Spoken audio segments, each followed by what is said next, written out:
You've probably watched videos on the teachings of Carl Jung before. Maybe you've heard about the shadow, maybe the persona, maybe even dreams or archetypes. But this video is different, because in the next 24 minutes, I'm going to condense 85 years of Carl Jung's most transformative ideas, the ideas that change modern psychology forever, into 7 transformative lessons that you can not only understand, but use. You're not just going to hear about Jung's theories. You're going to learn exactly how to apply them to your life with real actions you can take, starting today. Carl Jung was more than just a psychiatrist. He was a visionary who explored what no one else dared to touch, the hidden layers of the human mind. While others treated symptoms, Jung chased meaning.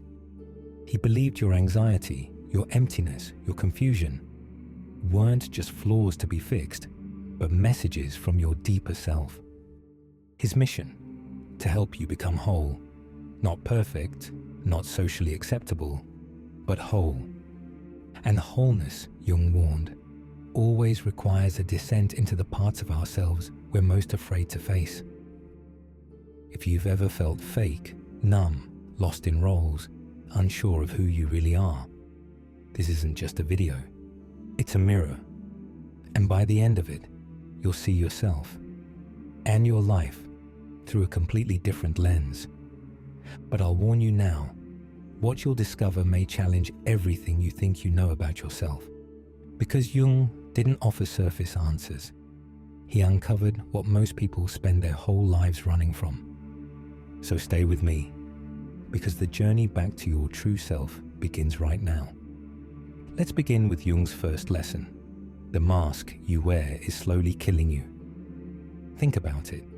You weren't born wearing a mask, but over time, layer by layer, you built one. Not out of deception, but out of survival. As a child, you sensed what earned approval, what made you lovable, what kept you safe. So you adapted. You became polite, agreeable, responsible, funny, quiet, hardworking, whatever the people around you needed you to be. And slowly, you buried the parts of yourself that didn't fit. The wild parts, the angry parts, the curious, messy, honest, emotional parts. You buried them so deep, you forgot they were even there. Jung called this carefully constructed version of yourself the persona, your public identity, your social mask. It's the version of you that fits into the world, the version you bring to your job, your relationships, your Instagram feed. But here's the danger. If you wear the mask for too long, you start to believe it is you. You chase goals that don't satisfy you. You say yes when you want to scream no. You feel exhausted for no clear reason. And maybe worst of all, you feel invisible. And deep down, some part of you knows it. You feel the quiet ache, the disconnection, the sense that something's missing, but you can't name it. That's not depression. That's not burnout. That's your real self suffocating underneath the persona. Jung warned, we all wear masks, and the time comes when we cannot remove them without tearing our skin. This is why so many people hit midlife and fall apart. The career, the marriage, the image, it all looks right, but it feels wrong. Because it wasn't built on truth. It was built on adaptation. But here's the good news. The mask only has power when you're unaware you're wearing it. The moment you see it for what it is, you create space. Space to observe, to question, to rediscover what you abandoned to survive. And this is where transformation begins. Not by throwing the mask away, but by choosing when to wear it and when to take it off. But crucially, here's something real and tangible you can do to put this lesson into practice. For just one day, become an observer of yourself. Carry a small notebook or open a note on your phone and begin tracking the moments when you're being you and when you're not.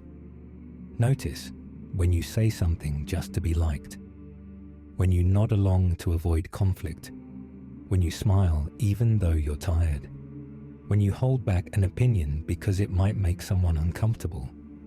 Each time you feel yourself slipping into performance, into the role you've learned to play, make a note of it. And also, record the moments when you feel real, present, unfiltered, when your words feel true, when your reactions are genuine, when you're not adjusting to fit the room. By the end of the day, you'll start to see it. The lines between your real self and your persona. Not to judge yourself, but to become aware. Because once you can see the mask, it begins to loosen on its own. And that's where your freedom starts. This now perfectly brings us onto Jung's second lesson. Your dark side holds the key. This might sound counterintuitive at first, because you've always been taught to be good, to be kind, to be polite, to be calm, agreeable, humble. And over time, you began to believe that the way to be loved is to be harmless. But Jung would say, that's exactly where your power died. Because everything you pushed down, all the rage you weren't allowed to feel, the envy you pretended not to have, the arrogance you swallowed, the lust you denied, the ambition you judged, that didn't disappear. It simply went underground. Jung called this the shadow. The parts of yourself you've rejected. The parts you hide not just from the world, but from yourself. You see it in the way you criticize others for the things you secretly envy. You see it in your irrational emotional outbursts. Those moments when something takes over and you don't know why. You see it in the patterns you repeat, the relationships that hurt, the addictions that numb. But here's the brutal truth Jung uncovered with one of his most famous quotes ever. Until you make the unconscious conscious, it will direct your life, and you will call it fate. The shadow is not evil. It's not something to be destroyed. It's raw energy, buried potential, repressed truth. And if you don't face it, it will control you from the shadows. You'll keep sabotaging your success. You'll keep choosing people who hurt you. You'll keep feeling like something is missing, because it is. You're missing. But here's the paradox. The parts of yourself you fear the most are also the ones holding the most power. That repressed anger, it's your boundary. That suppressed ambition, it's your purpose. That part of you that's been screaming to be heard is the key to your wholeness. Jung believed that real transformation doesn't come from being better. It comes from being more whole, more conscious, more aware of what lives in your depths. And the only way out is in. You don't get to the light by avoiding the dark. You get there by walking through it. Not alone, not recklessly, but with courage, with awareness, with compassion for what you find. Because the shadow isn't your enemy, it's your mirror. And when you stop running from it, you can finally start becoming you. The best way you can use this lesson is to do a practice Carl Jung called shadow journaling, a process that's extremely simple, but extremely powerful. All you need to do is sit down and write what you're not supposed to say. Not what's polite, not what's nice, not what would make your therapist proud. Write the thoughts you usually suppress, the ones you're ashamed of. Write about the envy you deny feeling, the resentment you pretend isn't there, the part of you that wants to win, to control, to be seen, even if it contradicts the image you've built. This is not about indulging negativity. It's about owning what's real. Because the moment you name your shadow, it stops needing to sneak through the back door of your life. You no longer need to project it onto others, sabotage your success, or wonder why you're stuck in the same emotional loops. You faced it and listened. And that simple act of honesty cracks open the door to integration. Start with just 5 minutes a day. Write without censoring, without judging. No one else will read it. This is not for the world. This is for your wholeness. Because the truth is, You don't heal by being more perfect. You heal by becoming more honest. This now brings us onto Jung's third lesson. The wound is where you'll be reborn. Pain has a strange way of getting our attention. It doesn't whisper. It doesn't wait patiently. It breaks patterns. It shatters illusions. It disrupts the stories we tell ourselves. And as much as we hate to admit it, pain is often the only thing that wakes us up. Carl Jung understood this deeply. He believed that suffering wasn't a detour on the path to healing. It was the path. He wrote extensively about the wounded healer, the idea that within your deepest pain lies the seed of your transformation. The parts of your life that feel broken, unbearable, or unfair aren't signs that you failed. They're invitations, because the wound isn't just where you were hurt, it's where the light can enter. Jung called this process individuation, the journey of becoming whole. But here's what most people get wrong. Individuation doesn't mean fixing yourself. It means meeting yourself fully, especially in the places you've tried to avoid. That anxiety you keep fighting, that grief you've buried, that numbness you can't explain. It's not weakness, it's your soul trying to get your attention. Because something in you knows you can't keep living a life that isn't yours. You can't keep wearing a mask, denying your shadow, chasing distractions, and calling it a life. Eventually, the dam breaks. And when it does, when everything you build starts to fall apart, don't panic. Don't run. Look closer. Because that breakdown might be your breakthrough. Jung believed that wholeness often comes disguised as crisis.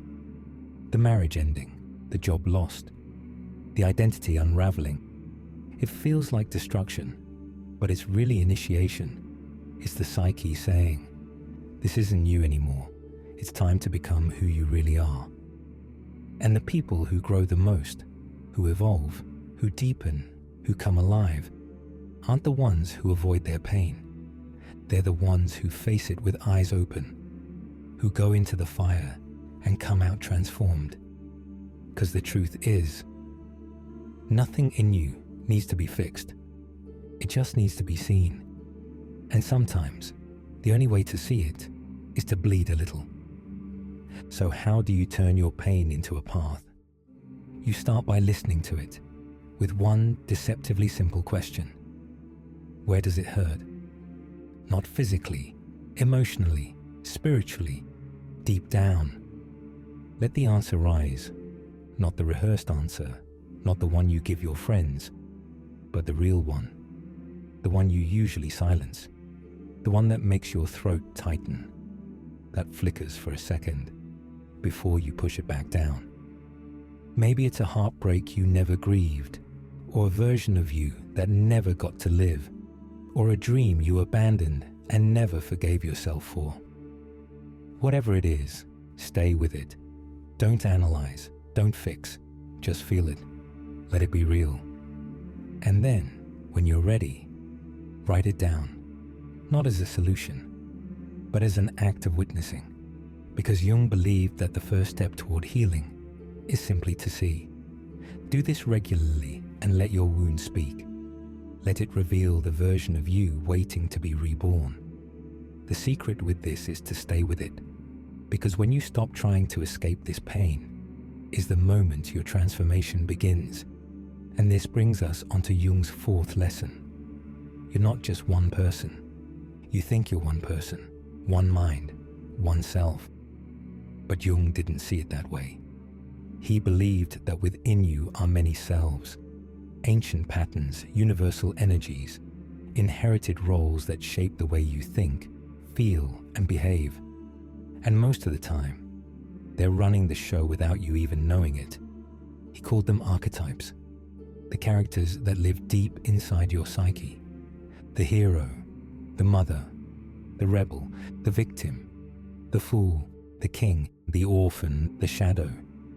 These aren't just symbols, they're scripts. They shape your relationships, your dreams, your fears. They whisper in your choices.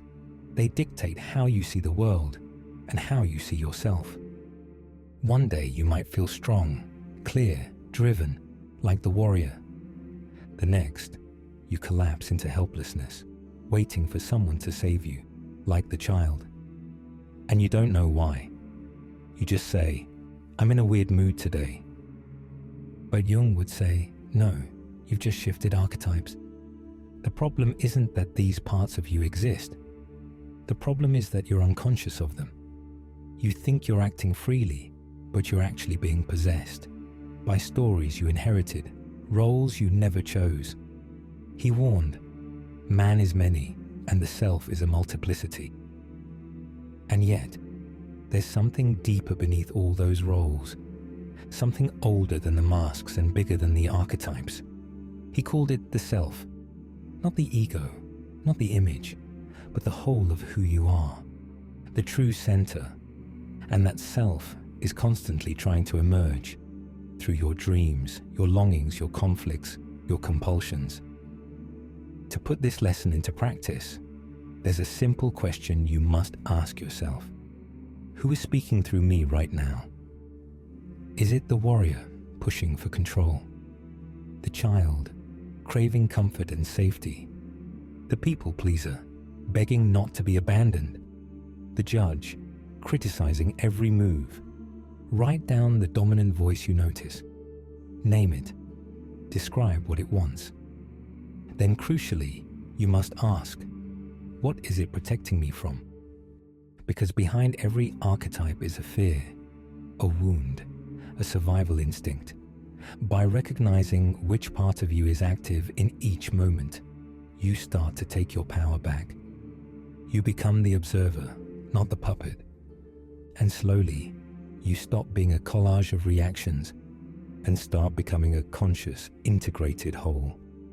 But some of these inner voices aren't loud.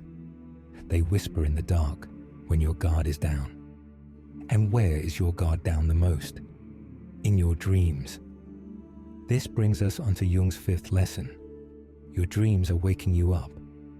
Every night, when you close your eyes and drift into sleep, your conscious mind dissolves and something else takes over. Something older, wiser, unfiltered. Wiser, unfiltered. And it starts to speak in images. You're being chased. You're flying. You're falling. You're standing naked in a room full of people. You see strange animals, distant faces, impossible symbols. And most of the time, you wake up and dismiss it. We all do. It's just a dream, you say. But Jung would say otherwise. He believed dreams are a road to the unconscious. Not noise, but guidance. Not nonsense, but instruction.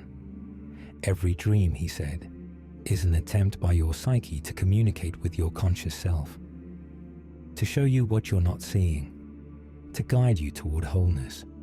But here's the catch. The unconscious doesn't speak in plain language. It speaks in symbols, metaphors, and archetypes. You have to learn how to listen. If you dream of a house, it might be your inner self. If you're climbing a mountain, you may be confronting a challenge in your life. If someone dies in your dream, it may be an invitation to let go of something that no longer serves you. Dreams don't lie, but they don't make it easy either. You have to earn the meaning. And most of us are so busy, so distracted, so fixated on our waking performance that we ignore the clearest messages our soul is trying to send us. Starting tonight, place a notebook next to your bed. When you wake up, before you touch your phone, before you check the time, write down anything you remember. A feeling, an image, a sentence, a color, anything. Don't try to interpret it yet. Just begin the practice of listening. Show your unconscious that you're paying attention. Because the more you listen, the more it speaks. Over time, you'll notice patterns, symbols, emotional truths you've been avoiding. And one morning, you'll read what you wrote and realize your unconscious has been guiding you all along. This isn't just journaling. It's a dialogue with the deepest part of yourself. Because while the waking world demands performance, your dreams demand truth. And maybe now you're starting to feel it, that there's more going on beneath the surface of your life than you've allowed yourself to admit. The mask, the shadow, the dreams. But if Jung were alive today, he'd tell you, it's not just you, it's the world you're living in. Because modern life wasn't built to help you become whole. It was built to keep you distracted. And this is Jung's sixth lesson. Modern life will make you feel lost. We live in an age of infinite information, but almost no wisdom. We're constantly connected, but deeply disconnected from ourselves. We scroll, we compare, we chase dopamine hits, and all the while we feel emptier, more anxious, more confused about who we are and what really matters. Jung saw it coming. He warned that modern society would replace meaning with efficiency, that we'd lose connection to the sacred, the symbolic, the inner life, because it can't be monetized, that we try to medicate our suffering instead of understanding it, that we choose comfort over depth, and end up hollow. And here we are, told to be yourself, in a world that constantly sells us a better version, told to be happy in a culture that profits off our insecurity, told to self-improve in a system that never wants us to feel complete. And so we start to believe that something's wrong with us. That if we just worked harder, meditated more, bought the right things, achieved more success, we'd finally feel whole. But Jung would say, you're not broken. You're just disconnected from yourself. Because you weren't made to perform. You weren't made to consume. You were made to grow, to feel, to integrate, to become. And no amount of external success can fill the space where your inner life was meant to live. The real crisis of modern life isn't productivity, it's meaning. We've forgotten that life isn't a task to be optimized. It's a journey towards wholeness. And that journey begins the moment you stop asking, what do I need to do? And instead start giving yourself space. Here's how you put this into practice. Every day, give yourself just 1 hour without noise. No phone, no social media, no stimulation, just space. Go for a silent walk. Write without editing. Read something that speaks to your soul, not your status. Reflect, dream, think. This is about reconnecting to what's real, to what's been quietly waiting beneath the surface. Because when you step away from the noise, you begin to hear the voice you've been missing all along. And that voice, it's been trying to guide you back to yourself. This brings us onto Jung's 7th lesson. Align yourself to begin your transformation. You can think of this as the culmination of everything you've learned today and everything Jung understood about the human mind. The truth is, to begin your transformation, you must become honest, not just with other people, but with yourself. To do this, Jung suggested asking yourself 5 questions for the next 7 days in a row. Where did I wear my mask today? When did my shadow take over? What archetype was driving me? What did I feel that I suppressed? What would my true self have done differently? Write these answers down without judgment, just truth. It will feel uncomfortable, but this is where the magic lies. If you do this for the next 7 days, you won't merely be more self-aware. You'll become more you. Jung believed that the most dangerous thing a person could do was stay asleep to their own truth. But the most powerful thing, to wake up and to reclaim your true self. So if something in you stirred during this video, don't let it fade. Take action today, right now. Because what you do after watching this video, that's where the real transformation begins.